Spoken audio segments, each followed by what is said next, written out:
Okay, and one c4 from Hikaru Nakamura, c4, c5, g3, sorry, g6. but you asked about Giovanni, and then I focus also on the game. She lost her last 3 games. Last 3 games. Yes, she was leading before, but now... Last 3 games lost by a Chinese player, number 2 in the world by a classical rating. Look, symmetrical moves. And then d4 from Nakamura, so now you cannot keep it symmetrical. d5 you can. You can, proven by Alexander Grischuk. He doesn't want... 92, knight c6. Now, there Both we go. castles. Mirror. Both castles. Queen b3, no, bishop e3, bishop e6. It's a well-known line, and I think it's a drawish line. Queen d7. Queen d7. Can he play knight f5? Will be my question. To prevent bishop h6, and then knight f4, queen d7, and we are back to symmetry.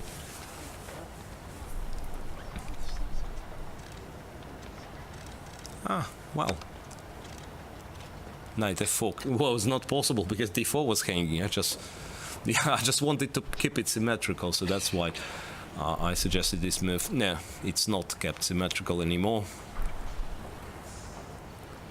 Still, I can't think of any other result so far but a draw. But it's Blitz. Let's It's remember Blitz, that yes. we are looking forward to the last 10 seconds of the game and a blunder. Yeah. I'm kidding, but unfortunately there have been many blunders even on these top boards. You feel sorry for the players, Yes. especially you've been there yourself, right? Blundering in the winning positions, every better game. positions, drawish positions, any kind of positions. Yes, it's like we are sorry for the players, but on the other hand, we are happy for the spectacle. Okay, so knight a4 to get the knight on c5. Queen a5. Grischuk wants an ending against Hikaru Nakamura. And then, well, it looks like... No, I thought he will take on e3, but sooner or later he might, though, take on e3. Still roughly equal, I would say. He takes e3, and after pawn takes, he goes bishop g4, attacking both a pawn on e3 and a knight on e2. Not a comfortable situation for Nakamura. He can play king f2, but then it's bishop e2, king e2, and something takes d4, knight d4 apparently with a check. Yes, winning a pawn. Yeah. On the other hand, pawn on d5 is also hanging, so it might be that Nakamura will find the way out. Bishop e2. So he goes for this line. Knight takes d4 with a check. Will it be played? Yes. It was played. So his idea must be that after the king move, the knight is hanging and the d5 pawn is still in the air. So it's like king f2, knight f5. He will probably... no, you can't take with the bishop because knight e3 comes attacking the rook on d1. I mean, you can, but you're not winning b7 pawn back. So I thought bishop d5, black takes on e3, white takes on b7, but this will not materialize. Yeah, he's not in time, so this is just bad for Nakamura. Yes, he's a pawn down, and it's even worse because after rook d3 it looks like knight e3 is still possible. Look, knight e3, rook e3, bishop d4, rook e1, yeah, rook d3, knight e3 is possible. Knight e3 is possible, that's I'm sure. Yeah. And it's played. So, rook takes, bishop d4, he protects with the rook, we take on e3, play other rook to e1, winning. Nakamura seems to be surprised by knight takes e3. So, knight cannot be taken, that's the thing. So basically, if you take... no, it's even easier. You just take e3 and give bishop h6 check. So in fact, with the moves transposition, it went into this direction with bishop d5. Is rook d8 an option? I mean, a to d8. Yes, and possible. what to do? Then you'll have to move the bishop, apparently. Rook a d8. If rook e3, there is still rook e3 and bishop h6 check. And bishop d4 is there. Well, I think objectively Grischuk must be winning here. It's still a long way to go. Of course, rook a d8 played. Rook a to d8 played. Look at Nakamura's knight on a4. Not doing anything basically. Bishop to e4. So what's now? Takes bishop d4, one, well, threatening some discovered check. And as well, yeah, knight g4 check played by Alexander Grischuk. What is that? King g2. Now, what's now? f5? f5 is no. I thought, yeah, f5 was an interesting option. Okay, it's a pity I don't have time to show the variations, but I think what Grischuk did also makes perfect sense. But this is just a simple pawn up for black. Pawn up and good pieces. Rook d2 now. I think rook d2 is needed. Yes, with both the bishop and the pawn hanging. Rook d2 played. Yeah, check from c8. Bishop f8. Bishop is hanging. If you play king to f3, protecting the bishop, then knight h2 comes. Knight c3. Okay. King g7 or rook c2, pinning nearly everything. Look, knight is pinned. Beautiful. Rook has to protect the knight.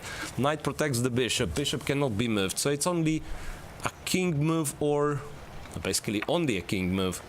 Yes, unfortunately for Nakamura, this game has just gone the wrong way. So knight h2 is possible, but Grischuk doesn't want to play it, it seems. What's the reason behind it? It's like he might... No, he takes. He takes. King g7, you need to unpin the bishop. King d3, though knight on h2 has no moves now. Knight on h2 has no moves. How about bishop d6 and taking on g3? Yeah. Does he listen to us? Knight e4. Rook a7. Well, now it actually gets very sharp. Yes, because both players have passed pawns. Yeah, both sides have passed pawns. Black has somewhat more, but still, you know. And Magnus Carlsen wins against Onishuk pretty quickly. So Karyakin is still playing against Peter Leko. yeah. So that we will see later on. But what will happen here? That's very interesting. Actually, Sergei Karyakin sacrificed a rook, so we will need to see this later. It's What happened exactly? I believe it was a brilliant attack by Sergei Karyakin, and he has beaten Leko with a rook sacrifice. Oh, well, that's nice. So Karyakin has won. And Magnus Carlsen has won. They are still Yeah, they are still the two tied of them. for the first place. They are still tied for the first place, and this one is heating up because, yeah, Grischuk is somewhat stuck in advancing his pawns, and so is Nakamura, it seems. So both sides have their pieces in awkward situation. Look what happens. Knight to a6. What an awkward move this was. So rook takes e2, perhaps? Take it. Rook e2, knight b8, and then g5, run forward. Right. Well, Nakamura still manages somehow to stop those pawns. Knight f4 check, h3, well, now Grischuk is winning because he eliminated one of those two pawns. He must be winning now. Now he must win. King f6. Knight h5, what an ugly move. Pardon me. Threatens knight g3 though, so maybe it's a very strong. Maybe it's a very strong move. Very strong moves knights like again, knights on the board. So you know, it's time to wait for b6, and rook is apparently on. Yeah, takes b7, rook to what was it? Rook c3 check. It's just going so quick. Rook c3 check. But how do you stop the pawn? I don't know how do you stop the pawn. Our board is not up G4. to the challenge. This is too fast for the... Rook b2, and then Grischuk can't stop the pawn, it seems. Yeah, Nakamura has a queen, and Grischuk is, well, playing on seconds. Wow, what Wow, has just so Nakamura is happened? winning. Now, Grischuk has totally winning position. I mean, there was no question, no doubt about it. And now this is just desperate. And now it's a draw? Look, I mean, Wait, I don't understand serious? what's going on, yes. Why did he take the... But was that necessary? I don't understand. I don't really what is know he what is doing? this. I think it will be a draw, and Hikaru is laughing, and he so does blunders his Grischuk. queen, but anyway, I think he cannot be so disappointed. I don't think he blundered his queen. I think it was... Yeah, Hikaru is laughing, look. Hikaru is laughing. Ah, well, there is no way to prevent knight f2. Can it be that Grischuk is winning now? Yeah, he cannot go king f3 because of the fork. What a game! I can't believe Grischuk still wins. It's incredible. H1 and the It's fork. incredible. I mean, it's unbelievable what has happened. Nakamura was a queen up.